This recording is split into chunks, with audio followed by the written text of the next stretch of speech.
Hello and welcome back. Brett here with clickmail.co. In this video, we're going to discuss the purpose and keyword strategy for a service page.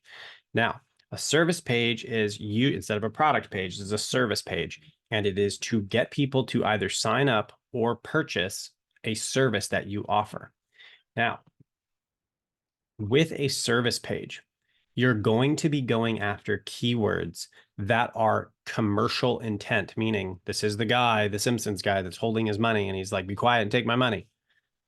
Those are the keywords you're looking to target. So for example, here at ClickMail, it's, church marketing services, church SEO services, church AI service, whatever it is. And there's a lot of ways to say those. So you obviously have to do your research, but those are the keywords because they're saying, I want to pay for a service and I don't want to do it myself.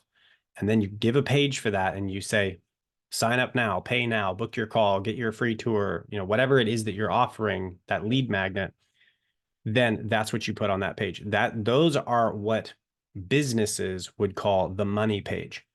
You get them into those pages from from wherever you're advertising or marketing, or excuse me, not advertising. We do not send advertisements to service pages, forgive me.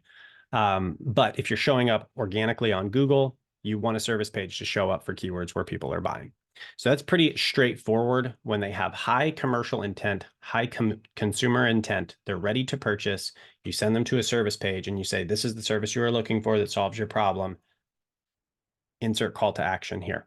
And so that is what a service page is for. We're pairing them with probably a little bit of a longer tail keyword, lower search volume, a little bit easier, but when people get there, they're going to be ready to take action. So service pages, that is the overview. I'll look forward to seeing you in the next video where we'll get into product pages. We'll see you there.